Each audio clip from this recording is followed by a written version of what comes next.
दोस्तों आज की जो कहानी है वह एक 25 साल के युवक और 50 से 52 साल की महिला के लव स्टोरी की कहानी है जिसका अंजाम काफ़ी बुरा होता है। दोस्तों मैनपुरी में 11 अगस्त को नहर के पास झाड़ी में एक डेड बॉडी मिलती है और उसके बाद गांव वाले आसपास के लोग सूचना देते हैं, पुलिस आती है, डेड बॉडी को लेके जाती है और वहीं दूर पड़ा एक मोबाइल मिलता है। पुलिस जब चेक करती है तो उसमें सिम नहीं रहता है, पुलिस वो भी लेके जाती है। पुलिस प्रयास करती है कि आखिर ये किसकी डेड बॉडी है जिसकी शिनाख्त की जाए, तो तमाम तरीके से जो है कि पता लगाती, लेकिन कुछ पता नहीं चलता है। आसपास के थानों में भी उस महिला की डेड बॉडी थी तो उसके फ़ोटो आसपास के थानों में भी देती है। फिर पुलिस सोचती है कि हो न हो कहीं आसपास के ज़िलों की भी बात हो सकती है, तो आसपास के ज़िलों में भी उसको फ़ोटो को भेजती है और सूचना देती है तमाम पुलिस स्टेशन पे भी, लेकिन फिर भी कुछ पता नहीं चलता है।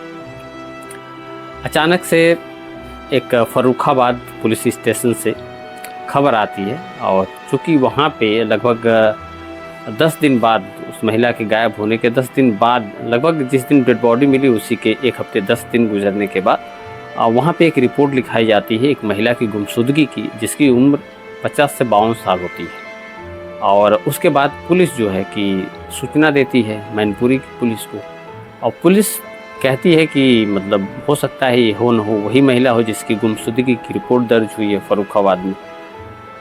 तो फ़ोटो चूँकि था, फ़ोटो आदान प्रदान होता है, तो पुलिस जो है जो रिपोर्ट दर्ज करवाए थे उनके बुलाती उन लोगों को, और ये फ़ोटो जो है ये मैनपुरी से जो फ़ोटो गई थी वो फ़ोटो दिखाते हैं लोग। तो घर वाले जो है कि तमाम अवाक रह जाते हैं, पैरों से ज़मीन उनके खिसक जाती है, क्योंकि वो महिला वही थी फर्रुखाबाद की और मैनपुरी में उसकी डेड बॉडी मिली।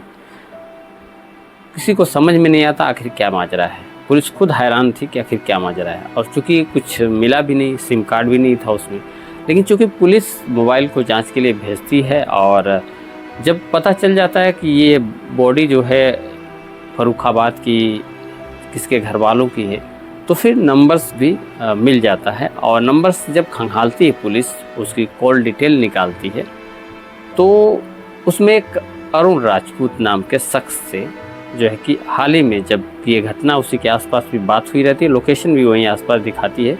उस महिला का नाम रानी देवी होता है और जो कि फर्रुखाबाद की रहती है और मैनपुरी में उसकी डेड बॉडी मिलती है। तो वो लोकेशन जो है वहीं अरुण राजपूत की वहीं के आसपास दिखाती है।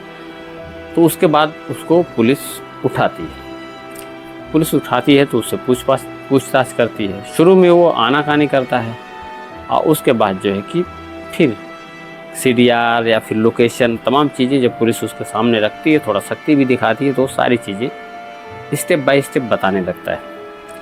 वो बताता है दोस्तों कि वह इंस्टाग्राम चलाता था, इंस्टाग्राम से वो टच में आई रानी देवी उसके, और जो कि काफ़ी खूबसूरत दिखा करती थी, जिससे वो आकर्षित होकर बातचीत करने लगा। इंस्टाग्राम पे दोनों की बातचीत हुई, 1.5 साल तक लगभग उन लोगों की बातचीत चली, और उसके बाद दोनों ने मिलने का फ़ैसला किया। उसके बाद लड़का भी बहुत परेशान था, क्योंकि इतनी खूबसूरत प्रोफाइल रील वगैरह डालती तो देखता तो मोहित हो जाता।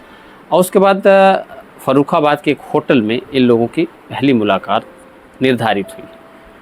चूँकि लड़का जो है पहले से इंतज़ार कर रहा था, फिर वो रानी देवी आती है, और आने के बाद वहाँ देखने के बाद जब वो अरुण राजपूत देखता है रानी देवी की, जिससे वो 1.5 साल से बातें कर रहा है, जिसके प्यार में और इश्क में सोशल मीडिया के जरिए पड़ा है, उसके बाद उसके पैरों से ज़मीन खिसक जाती थी।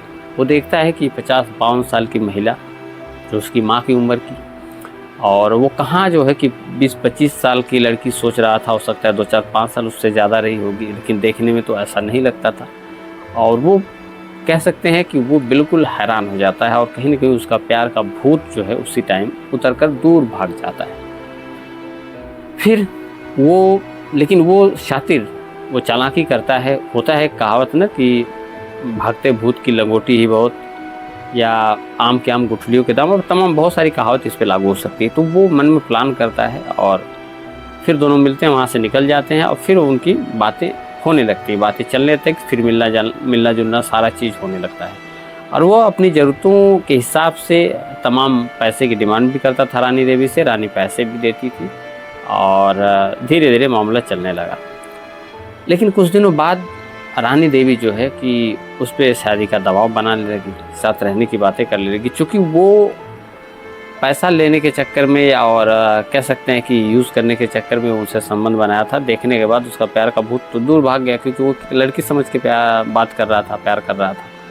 और उसके बाद जो है कि लाख 1.5 लाख रुपए तक रानी से वो लेता है तमाम बहानों से। और उसके बाद लेकिन रानी द्वारा बताया जाता है कि भाई अब भाई मुझसे शादी कर लो, अब ऐसे कब तक चलेगा। तो वो फिर कह सकते हैं इनकार करने लगता है, वो शादी के लिए तैयार नहीं होता है। और रानी उससे अपने पैसे की भी डिमांड करती है और ये कहते हैं कि भाई मैं बताऊंगी या फिर कंप्लेन करूंगी इस चीज़ की या जो भी है।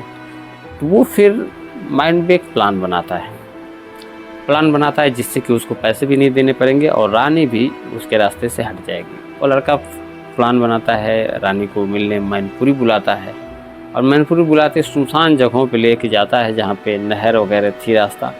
और ले जा के बात करते करते एक जगह बैठ के बात होने लगती है और अचानक से वो उसी रानी का दुपट्टा लेता है और उसके गले को कस के उस दुपट्टे से दबाता है और तब तक दबाए रखता है जब तक रानी की जान नहीं चली जाती है। फिर वो आनन फानन में दुपट्टा उसके गले में ही लटका था और आनन फानन में नहर के किनारे झाड़ी में फेंक देता है। और उसके बाद सिम निकालता है मोबाइल से और मोबाइल वहीं दूर फेंक के फिर भाग जाता है। जैसा कि मैंने आपको बताया कि पुलिस जो है कि उसकी डिटेल निकाली, वो वहाँ से मोबाइल बरामद की और उसके बाद वहाँ से चला जाता है। दोस्तों, जाने के बाद समस्या ये होती है कि रानी जो है 4 बच्चों की माँ होती हैं, 52 साल उम्र है, पति, पूरा परिवार भरा पूरा था। और उसके बाद फिर भी एक दूसरे व्यक्ति के संपर्क में आती है और वह लड़का भी इंस्टाग्राम के जरिए रील वगैरह फ़ोटो देख के फिर उनके संपर्क में आता है। तो ये कहानी हुई शुरू कि अपने लिमिटेशन, अपने दायरे को कोई समझ नहीं रहा है या फिर समझ रहा है तो उसको लांघ के आगे जा रहा है। तो फिलहाल उसके बाद जो है कि दबाव बनाने लगती हैं तो वो प्लान करता है, मैनपुरी बुलाता है, मैनपुरी बुला के जो है कि गला दबा के मार देता है। और पुलिस जो है धीरे उसको जब पकड़ती है तो वो सारे गुनाह अपने जो है कि कबूल करता है। उसके द्वारा बताया जाता है कि कैसे कैसे क्या हुआ और क्यों उसने मारा। तो दोस्तों, आज की फ़िलहाल कहानी जो है कैसी आपको लगी और कमेंट में अपनी राय ज़रूर दीजिएगा और नए हैं तो चैनल को सब्सक्राइब करके सपोर्ट करिएगा। आज के लिए बस यही, अगली अपडेट के साथ मिलते हैं आपसे। जय हिंद।